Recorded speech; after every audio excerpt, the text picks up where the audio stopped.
Hello बच्चों। तो कल बेटा हम केमिकल रिएक्शंस कर रहे थे एल्केन्स के। तो उसमें हमने फर्स्ट किया था सब्स्टिट्यूशन के अंदर भी जो फर्स्ट था दैट इज हेलोजिनेशन हमने कल कंप्लीट किया था। तो अब हम अपना सेकंड सब्स्टिट्यूशन रिएक्शन करने जा रहे हैं दैट इज नाइट्रेशन। तो नाइट्रेशन में बेसिकली क्या होता है, देखो जैसे बेटा हेलोजिनेशन में तो हेलोजन आकर सब्स्टिट्यूट हो गया था हाइड्रोजन की जगह, एल्केन के किसी हाइड्रोजन की जगह हेलोजन आकर सब्स्टिट्यूट हो गया था। अब वो हेलोजन हमारा फ्लोरीन भी था, क्लोरीन भी था, हमने फ्लोरीनेशन भी देखा था, क्लोरीनेशन भी, ब्रोमिनेशन और आयोडीनेशन। क्लोरीनेशन और ब्रोमिनेशन सेम थे, ये कल हमने कर लिया था। अब हम करने जा रहे हैं बेटा नाइट्रेशन। तो नाइट्रेशन में जो ग्रुप आकर सब्स्टिट्यूट होता है दैट इज NO2 ग्रुप। ठीक है, H जाएगा और हमारा कौन सा ग्रुप आएगा, NO2 ग्रुप हमारा हाइड्रोजन की जगह आएगा। ठीक है ना, जो भी हमारा एल्केन है उसके हाइड्रोजन की जगह हमारा NH2 आ जाएगा। तो इसको हम देखो किस तरीके से देखेंगे, जैसे हम मीथेन को ले लें तो जिसको भी करोगे बेटा उसके एक हाइड्रोजन को हम ऐसे अलग करके दिखाएंगे, CH3 को ऐसे घुमा कर भी लिख सकते हो। अब इसमें हमारी क्या डालेंगे, हम नाइट्रिक एसिड। तो इसमें बेसिकली हम नाइट्रेशन कराते हैं with the help of nitric acid. Fuming nitric acid लेते हैं, मतलब नाइट्रिक एसिड की फ्यूम्स को पास करते हैं, जो धुआं धुआं सा होता है उसको हम पास करते हैं एल्केन के अंदर। अब देखो नाइट्रिक एसिड को मैं इस तरीके से करके भी खोल कर लिख सकती हूँ, देखो ऐसे भी हम लिख सकते हैं। और ये कैसे है बेटा, हमारी ये फ्यूमिंग है कि हम फ्यूम्स के फॉर्म में इसको पास करते हैं। तो अब देखो बेटा ये H जाएगा और इसकी जगह ये NO2 आ जाएगा और ये H और OH आपस में वाटर बन के बाहर निकल जाएंगे। तो क्या प्रोडक्ट बनेगा हमारा, नाइट्रोमीथेन। तो इस तरीके से NO2 ग्रुप हमारा आ जाएगा प्लस H2। तो ये देखो हमने एक सिंपल देखा है जो थोड़ा समझाने के लिए बस मैंने ऐसे खोला है, तुम सीधा भी लिख सकते हो। अब इसमें देखो बेटा क्या है, जैसे मीथेन में तो सारे हाइड्रोजन एक जैसे हैं, तुम किसी भी हाइड्रोजन को अगर NO2 से रिप्लेस करोगे तो सब नाइट्रोमीथेन ही बनेंगे। बट अगर मान लो हम इसमें प्रोपेन को ले लें, ठीक है, तो प्रोपेन में हमारे कई अलग अलग भी नाइट्रो कंपाउंड्स बन सकते हैं। तो इसको अगर हम देखें बेटा, तो देखो इसको मैं ऊपर करके दिखाऊं जरा। तो ये देखो बेटा हमने देखा किसका, मीथेन का। अब हम देखें अगर प्रोपेन का, देखो प्रोपेन को हम पहले तो इस तरीके से हमने कंडेंस्ड फॉर्मूले के फॉर्म में ही ले लिया। अब देखो बेटा इसको अगर मैं ऐसे खोलूं कि अगर हम इन HH को इस तरीके से ओपन करके दिखाएं, अब यहाँ ध्यान से देखो बेटा अलग अलग भी हमारे नाइट्रो कंपाउंड्स बन सकते हैं। अब इसमें मैंने फिर नाइट्रिक एसिड डाली, ऐसे करके तुम सीधा लिख सकते हो, ये हमने फ्यूमिंग नाइट्रिक एसिड डाली। अब देखो बेटा अगर ये हाइड्रोजन रिप्लेस होगा तो अलग हमारा कंपाउंड बनेगा। तो जब कभी हम एक एल्केन से अगर एक से ज्यादा नाइट्रो कंपाउंड्स बन सकते हैं तो फिर हम बैलेंस नहीं करेंगे, जो भी पॉसिबल है बस सबको लिखते चलेंगे। जैसे इसमें देखो अगर बेटा मैं इस हाइड्रोजन को रिप्लेस करूं तो यहाँ पर हमारा क्या बन जाएगा, देखो यहाँ से बनाना शुरू करती हूँ, इसी के ही प्रोडक्ट हैं। तो CH3 CH2, यहाँ CH2 NH2, तो देखो ये बन जाएगा। अच्छा अब अगर ये वाला हाइड्रोजन हमारा रिप्लेस हो जाए तो फिर हमारा क्या बन सकता है, हमारा 2 नाइट्रोप्रोपेन बन जाएगा। ये 1 नाइट्रोप्रोपेन है, दिस इज 2 नाइट्रोप्रोपेन। ठीक है बेटा, तो इसको बना सकते हैं। अच्छा अब इसके अलावा भी इसमें बनेगा, देखो इसमें क्या है कि ये बॉन्ड भी टूट सकती है और ये मिथाइल ग्रुप भी नाइट्रो ले सकता है और इथाइल ग्रुप भी ले सकता है। तो यहाँ नाइट्रोमीथेन भी बन सकता है, नाइट्रो इथेन भी बन सकता है, मतलब जितने कार्बन का हमारा एल्केन है यहाँ पर, तो उससे और कितने मिनिमम कार्बन के भी जो नाइट्रो कंपाउंड्स बन सकते हैं वो भी बनेंगे, और जो मैक्सिमम बन सकते हैं उसमें भी अगर आइसोमर्स बन रहे हैं तो वो नहीं बनेंगे। ठीक है, तो तुम देख सकते हो कि इसमें हमारे ऐसे कई सारे कंपाउंड्स बनते चले जाएंगे। ठीक है ना बेटा। अब इसमें अगर हम परसेंटेज देखें तो इसमें सबसे ज्यादा हमारी परसेंटेज ना इस पर्टिकुलर की होती है। अच्छा मीथेन वाले को देख लेते हैं हम, ये देखो अगर मैं खाली इसी रिएक्शन को यहाँ लिखूं, ठीक है, देखो बेटा यहाँ पर जैसे जब ये वाला हमारा रिप्लेस होगा तो ये हमारा सबसे ज्यादा मात्रा में बनेगा, क्योंकि ये हमारा ज्यादा स्टेबल भी है। इसका इसमें फर्दर एक तरीके से जब सेकंड पोजीशन पर आ रहा है तो वो आइसोमर हमारा ज्यादा स्टेबल भी होता है बेटा, जो ज्यादा सब्स्टिट्यूटेड होता है। ठीक है, तो जो हमारा मतलब एक तरीके से ब्रांच जिसमें हमारी ज्यादा निकल सकते हैं, ये तो हमारा स्ट्रेट चेन ही बन गया एक तरीके से, ठीक है बेटा। तो यहाँ पर हमारा 2 नाइट्रोप्रोपीन की जो परसेंटेज होगी वो इसके कंपेरेटिवली, और देखो क्या क्या बन सकता है भाई, CH3NO2 भी बन सकता है। मतलब अगर ये बॉन्ड टूटेगी ना तो इधर वाला भी हमें दे देगा और इधर वाला भी हमें दे देगा, ये 2 कार्बन का और यहाँ 1 कार्बन का। तो और यहाँ पर क्या बन जाएगा, नाइट्रो ईथेन। तो समझ रहे बेटा कि 3 कार्बन का है तो 3 कार्बन का भी नाइट्रो कंपाउंड बनेगा, उसमें भी अगर आइसोमर्स बन सकते हैं तो आइसोमर्स भी बनेंगे, 1 कार्बन का भी बन जाएगा और 2 कार्बन के भी बन जाएंगे। तो इस तरीके से काफी सारे नाइट्रो कंपाउंड्स हमारे बन जाते हैं अगर हम ज्यादा कार्बन एटम्स वाला एल्केन लेकर चलेंगे, ठीक है। तो दिस इज नाइट्रेशन, जिसमें तुम कोई एक याद रख सकते हो, बट देखो हम समझ के चलें 2, ठीक है, कि सिंपल H की जगह हमारा NO2 आ जाता है। तो अगर एक एग्जाम में आ जाए, यही आ जाए, तो अगर तुम चारों नहीं भी लिखते हो, कुछ भी लिख रहे हो, तो भी तुम उसको अटेम्प्ट तो कर रहे हो, मान लो तुम इन दोनों को ही लिख दो, ठीक है, बट यू शुड नो कि भाई उसमें ऐसे भी होता है, ठीक है बेटा। तो ये हमने देखा। अब हम नेक्स्ट देखेंगे इसमें सल्फोनेशन। तो सेकंड की हमने क्या देख रहे हैं, देखो हम रिवाइज भी करते चलेंगे कि सब्स्टिट्यूशन रिएक्शन हमने जो पहले कैटेगरी का रिएक्शन था वो किया हमने किसका, अपने एल्केन्स का। उसके अंदर हमने सब्स्टिट्यूशन में पहला किया हेलोजिनेशन, और सेकंड है नाइट्रेशन, और थर्ड है हमारा सल्फोनेशन, ठीक है। उसी के अंदर ही हमारा तीसरा कौन सा है, दैट इज सल्फोनेशन।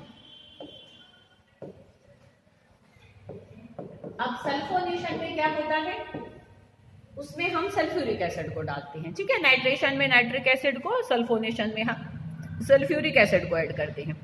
तो इसमें ये डेफिनेशन भी तुम याद कर सकते हो कि भाई एडिशन या substitution of nitro group in a alkane is called nitration, ऐसे सब्स्टिट्यूशन ऑफ सल्फोनिक ग्रुप। अब सल्फोनिक ग्रुप क्या होता है, देखो ये हमारी H2SO4 है, H2SO4 को भी देखो मैं इस तरीके से तोड़कर तो नहीं, ऐसे खोलकर हम ऐसे लिख सकते हैं।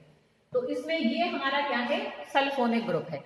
तो H की जगह क्या आएगा, ये SO3H हमारे कंपाउंड में आएगा, H जाएगा और ये आ जाएगा, तो वो कंपाउंड हमारा बनेगा, ठीक है। तो इसमें हम लेकर चलते हैं, जैसे कि तो यहां पर हम अपने उसको लेंगे, कोई भी ले लेते हैं। देखो जैसे हम एक यहां पर एक टर्शरी एल्कीन को लेकर चल लेते हैं। तो यहाँ पर देखो ये वाला जो H है इसको हम रिप्लेस करके दिखाएं, अगर ये सल्फ्यूरिक एसिड को देखो बेटा इस तरीके से मैं खोल कर लिख रही हूँ। और बच्चों देखो ध्यान से देखा करो वीडियो को, ऐसे नहीं कि आसपास भाई बहन खेल रहे हैं, टीवी चल रहा है, ऐसे देख रहे हो, तो फिर ऐसे बेटा कभी भी ना समझ नहीं आएगी वीडियो अच्छी तरीके से। जैसे क्लास में जब तुम समझते हो तो खाली क्लास में समझते हो बेटा, और कोई काम नहीं करते हो। अगर कर भी रहे होते हो कि पीछे कोई छेड़खानी कर रहा हो एक दूसरे के साथ, ऐसे भी तुम कर लेते हो, तो उस टाइम तुम देखते भी होंगे, वो चीज़ फिर तुम्हें कम समझ में आती होगी। तो बेटा फोकस पूरा रखते हुए आराम से तसल्ली से वीडियो को ढंग से देखा करो बेटा, मतलब ही नहीं है कि बेटा तुम्हें नहीं समझ में आएगी, ठीक है। कोई दिक्कत हो तो उसको रिवाइड करके देख लो, अपना फिर पीछे जाओ और फिर देख लो, ठीक है बेटा। फिर भी कोई कंफ्यूजन है तो फोन से क्लियर कर लो, बट बेटा देखो जरूर, और अपना लिखने का वक्त भी साथ साथ करते चलो, और इनको बेटा साथ साथ ही याद कर करके भी रिएक्शंस को लिखो, कि जब तुमने मान लो केमिकल रिएक्शन सारे कर लिए तो उनको एक बार अच्छी तरह से बारी बारी पढ़ो, और फिर रफ कॉपी में उनको लिख कर देखो बेटा, तभी याद होंगी, खाली ऐसे उतारने से याद नहीं होंगी। जब तुम लिखते भी हो अपनी नोट बुक में से भी नोट करते हो, कॉपी में भी थोड़ा थोड़ा याद करके लिखा करो कि पहले रिएक्शन पूरा देख लिया, फिर बिना देखे कॉपी में लिखो। ऐसे टीपो मत कि कोई आर्ट्स का बच्चा टीप रहा है बुक में से, इस तरीके से मत करना ऐसे बेटा, नहीं तो रिएक्शंस याद नहीं होंगे, ठीक है। तो ऐसे उनको याद कर करके साथ साथ ही एक एक को याद करके लिखो, और फिर जब एक कैटेगरी के पूरे हो जाते हैं तो उनको याद करके बेटा कॉपी में लिख लिख कर देखो, रफ कॉपी में, तभी बेटा ये तुम्हें याद रहेंगी, ठीक है। ये तरीका भी से आदत डालो ताकि 12th में कोई प्रॉब्लम ना आए तुम्हें, क्लियर बेटा। तो अब देखो बेटा हम यहाँ पर देखें तो यहाँ एक H हमारा SO3H से रिप्लेस हो जाएगा, तो यहाँ पर देखो बेटा क्या आ जाएगा, ये SO3H इस तरीके से आ जाएगा, और यहाँ पर ये वाटर निकल जाएगा, ठीक है, क्लियर। तो ये हमने देखा सल्फोनेशन। तो ये हमने पहले कैटेगरी के रिएक्शन केस के केमिकल रिएक्शंस, और वो कौन से थे हमारे बेटा, सब्स्टिट्यूशन रिएक्शन, जिसके अंदर हमने हेलोजिनेशन किया, हमने क्या किया, और नाइट्रेशन किया, और हमने सल्फोनेशन किया। ठीक है बेटा। तो अब हम नेक्स्ट कैटेगरी के इसकी रिएक्शन देख रहे हैं, वो है ऑक्सीडेशन। तो सेकंड कैटेगरी की होते हैं इसके ऑक्सीडेशन, कि अगर हम इसमें क्या पास करें, ऑक्सीजन पास करें। बेसिकली कि ऑक्सीडेशन का मतलब एक तरीके से एडिशन या introduction of oxygen in a compound ही होता है इन ऑर्गेनिक केमिस्ट्री बेसिकली। तो ठीक है, तो हम ऑक्सीजन देने का काम करेंगे। अब देखो बेसिकली एल्केन्स को हम, इसका जो मेन एप्लीकेशन भी है, जो यूज भी है, एल्केन्स बेसिकली हम इनको जलाने के लिए ही देखो बहुत जगह इस्तेमाल करते हैं, जैसे एलपीजी है, सीएनजी है, पेट्रोल है, डीजल है, these all are the mixture of hydrocarbons. ठीक है, और उसमें भी बेसिकली एल्केन्स। तो एल्केन्स बेसिकली जलने का ही काम करते हैं, और जब कोई चीज जलती है तो उसका ऑक्सीडेशन ही हो रहा होता है कि ऑक्सीजन के साथ क्रिया करेगी, तभी उसी को हम जलना कहते हैं। तो जैसे मीथेन है बेटा, अगर इसका कंप्लीट ऑक्सीडेशन हो जाए, इसी के अंदर हम देखें कंप्लीट, कि इसको जितनी चाहिए ऑक्सीजन दे दो उसको, तो कोई भी हमारा हाइड्रोकार्बन होता है बेटा, अगर उसका कंप्लीट ऑक्सीडेशन हो जाता है तो प्रोडक्ट हमेशा कार्बन डाइऑक्साइड और वाटर ही बनते हैं। तो यहाँ पर हमारे क्या बनेंगे, CO2 और H2। अब हम इसको बैलेंस कर सकते हैं बड़े आराम से, कि यहाँ देखो एक कार्बन है, एक है, वहां पर हमारे इधर 4 हाइड्रोजन है, तो हम इसमें 2 कर देंगे। जब यहाँ 2 हो जाएगा तो बेटा यहाँ पर फिर हमारा क्या हो जाएगा, 2 और 2 4 हो गए, तो यहाँ पर भी 2 कर देंगे। ठीक है, तो मीथेन में जब हम ऑक्सीजन गैस को पास करेंगे तो कार्बन डाइऑक्साइड और वाटर बनेगा। ऐसे कोई भी तुम एल्केन ले सकते हो, प्रोडक्ट हमेशा CO2 और H2O बनाओ, और ऑक्सीजन उसको उतनी दे दो जितनी रिएक्शन को बैलेंस करने के लिए चाहिए। तो this is complete oxidation. But अगर हमारा इनकम्प्लीट ऑक्सीडेशन हो जाए, जैसे मीथेन भी है, अगर हम इसमें सेकंड कैटेगरी देखें, ये कंप्लीट ऑक्सीडेशन और इनकम्प्लीट अगर ऑक्सीडेशन होता है, मतलब जितनी उसको ऑक्सीजन चाहिए उतनी हम ना दें, तो कार्बन डाइऑक्साइड गैस बनने के बजाय कार्बन मोनोऑक्साइड बन जाती है। That is quite dangerous. तुम देख रहे हो कि जैसे बेटा जब अंगीठी ऐसे रात में तापने के लिए रख देते हैं, तो कई बार तुमने सुना होगा कि अंगीठी जली हुई छोड़ ली अंदर, तो कितने लोग मर गए। क्योंकि क्या होता है बेटा कि जब अंगीठी में कोयला जब जलना शुरू होता है, तो जो उस कमरे में ऑक्सीजन होती है पहले वो पूरा ले रहा होता है, तो कंप्लीट ऑक्सीडेशन हो रहा होता है, तो CO2 बन रही होती है। ठीक है, CO2 चलो इतना हमें ऐसे नुकसान नहीं करती कि हमारे लिए एक तरीके से हमें मार ही दे। ठीक है ना, अगर बहुत ज़्यादा नहीं है तो। ठीक है ना बेटा, तो CO2 एक तरीके से पॉइजनस नहीं है हमारे लिए, पर CO बहुत पॉइजनस है। तो जब उस कमरे में ऑक्सीजन की कमी होने लग जाती है, तब भी कोयला जब जल रहा होता है ना बेटा, तो फिर वो बनाने लग जाता है कार्बन मोनोऑक्साइड। और वो जब कार्बन मोनोऑक्साइड जब कमरे में ज़्यादा बन जाती है, तो वो जब सांस के थ्रू हमारे अंदर जाती है बेटा, तो वो हमारी क्या होती है, ब्लड में जो हीमोग्लोबिन होता है ना, उसके साथ जुड़कर एक कार्बोक्सी हीमोग्लोबिन नाम का कॉम्प्लेक्स बना लेते हैं बेटा, बहुत स्ट्रॉन्ग। फिर हमारा हीमोग्लोबिन ऑक्सीजन के लिए अवेलेबल ही नहीं रहता, तो हम ऑक्सीजन को ले ही नहीं पाते, तो ऑक्सीजन की फिर कमी से हम ऐसे ही मर जाते हैं, क्योंकि हीमोग्लोबिन सारा जो कार्बन मोनोऑक्साइड है उसने जकड़ लिया होता है। तो इसलिए क्या हो जाती है बेटा, डेथ हो जाती है। तो अगर कार्बन, इसलिए कभी भी बेटा जैसे सर्दियां चल रही हैं तो तापने के लिए भी, या रात में सोते टाइम तो बिल्कुल भी नहीं कि बंद कमरे में तुम अंगीठी जला रखी है या कुछ भी ऐसे जलने का कर रखा है, ऐसा कभी नहीं करना बेटा, वो बहुत एक तरीके से डेंजरस हो जाता है। ठीक है, तो इस चीज का सब ध्यान रखेंगे। तो अब तुम देखो बेटा, ये कंप्लीट ऑक्सीडेशन से तो क्या बनेगा, CO2, और इनकम्प्लीट ऑक्सीडेशन से बनता है बेटा हमारा कार्बन मोनोऑक्साइड। ठीक है, उसको भी हम बैलेंस कर सकते हैं, क्योंकि इसमें भी जब हम यहाँ करेंगे तो ये 3 हो जाएगा ना, 3 होगा, तो फिर हम यहाँ पर क्या कर दें, इसको अगर हम 3 कर दें तो फिर ये 6 हो जाएंगे, फिर हम इसको भी डबल यहाँ पर करना पड़ेगा। तो जब हम इसको डबल करेंगे तो इधर हम 2 कर देंगे। ठीक है, और अब हाइड्रोजन क्योंकि हमारे 8 हो गए, तो हाइड्रोजन यहाँ पर भी 4 कर देंगे, तो अब हमारे कितने हो गए, देखो बेटा ये 6 हो गए, और 4 और 2 ये भी 6 हो गए हमारे। ठीक है, ये 2 हो गए, ये 8 और वो भी 8 हो गए। ठीक है, तो इस तरीके से ये इनकम्प्लीट ऑक्सीडेशन में प्रोडक्ट का ध्यान रखोगे कि कार्बन मोनोऑक्साइड बनाना है, और कंप्लीट ऑक्सीडेशन में हमें कार्बन डाइऑक्साइड बनाना है। ठीक है बेटा, तो दिस इज अबाउट ऑक्सीडेशन, जिसमें कंप्लीट और इनकम्प्लीट देखा, but oxidation with the help of catalyst भी हो जाता है।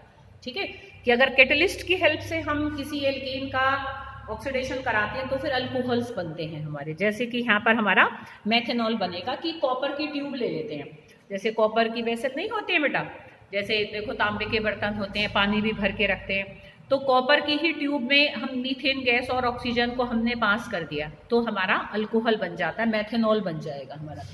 ठीक है, तो उसमें रिएक्शन सिंपल है, कोई ऐसी बात नहीं है। अरे ये डस्टर कर दो।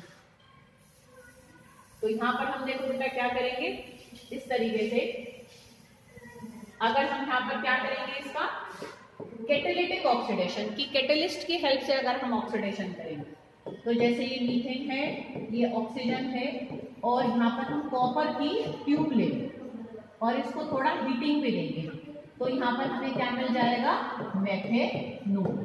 ठीक है, तो CH3OH बन जाएगा अगर हम कैटलिस्ट के प्रेजेंस में इसका ऑक्सीडेशन कराएंगे। ठीक है, तो ये हमने इनके ऑक्सीडेशन रिएक्शंस देखे थे, सिंपल थे, कोई ऐसी खास बात नहीं थी, एक कंप्लीट, एक इनकम्प्लीट और एक कैटालिटिक ऑक्सीडेशन।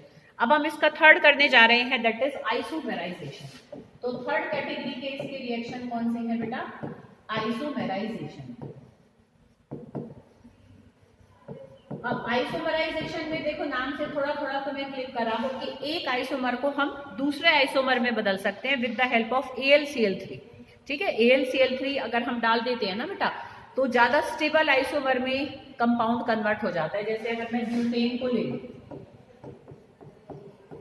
तो ये जैसे हमारा ब्यूटेन है, अगर इसमें हम किसको डाल देंगे, AlCl3, तो ये हमारा किसमें बदल जाएगा बेटा, ये 2-मिथाइल प्रोपेन में चेंज हो जाएगा बेटा।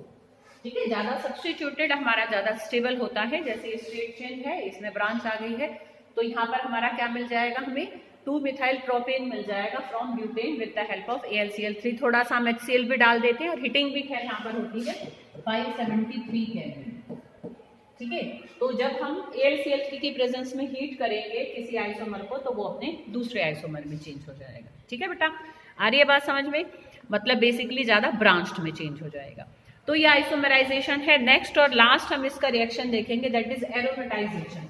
एरोमेटाइजेशन में क्या होता है कि हम एरोमेटिक कंपाउंड्स बना सकते हैं with the help of a straight chain alkene. जैसे कि यहाँ पर मैं हेक्सेन को ले लूं, तो देखो अगर मैं 6 कार्बन को, देखो ये स्ट्रेट चेन भी है, पर मैं थोड़ा इस तरीके से लगा रही हूँ ताकि आगे हमें रिएक्शन को समझने में आसानी हो। 1 2 3 4 5 और ये 6 बंद नहीं है अभी, ये हमारा N हेक्सेन है सिंपल।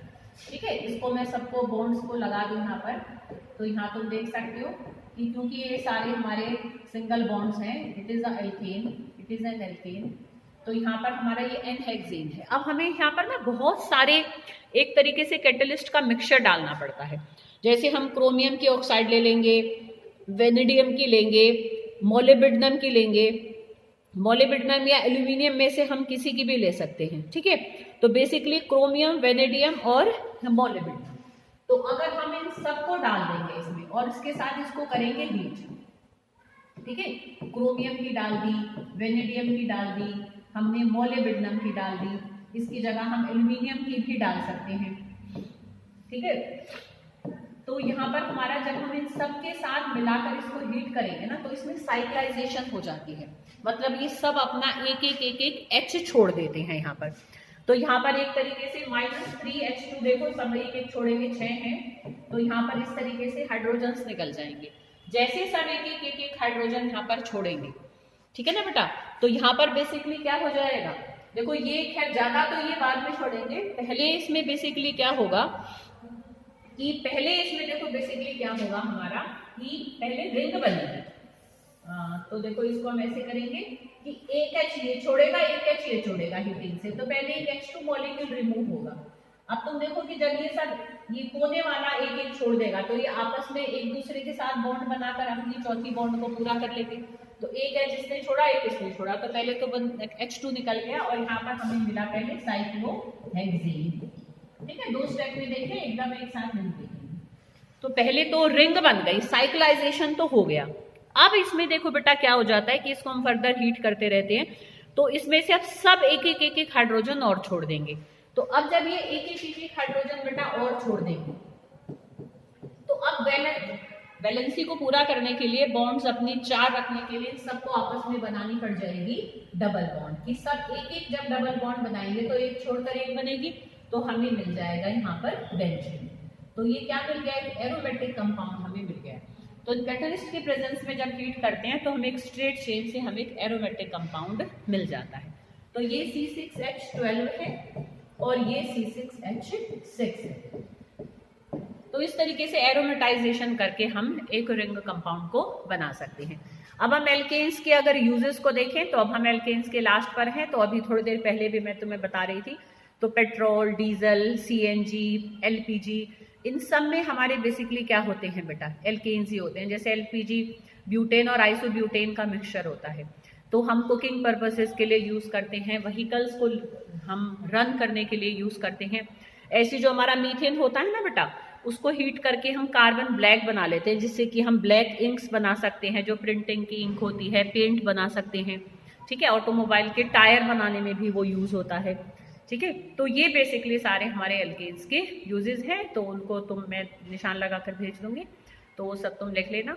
तो यहाँ तक हमारा एल्केन तो खत्म हुआ है, बट हमें क्या करना है बेटा कि इन्हीं में ही ना एल्केन्स में एक टाइप की आइसोमेरिज्म और होती है, क्योंकि हमने मेन स्ट्रक्चरल आइसोमेरिज्म तो पढ़ ली थी बेटा, तुम्हें ध्यान हो तो, हमने इससे पहले वाले यूनिट में। वहीं एक स्टीरियो आइसोमेरिज्म भी मैंने तुम्हें बताया था, और मैंने कहा था कि इसकी फर्दर 3 टाइप्स होती हैं, जिसमें से 2 तो हम पढ़ेंगे अभी 11th में ही, नेक्स्ट यूनिट में, जो कि अब चल रही है।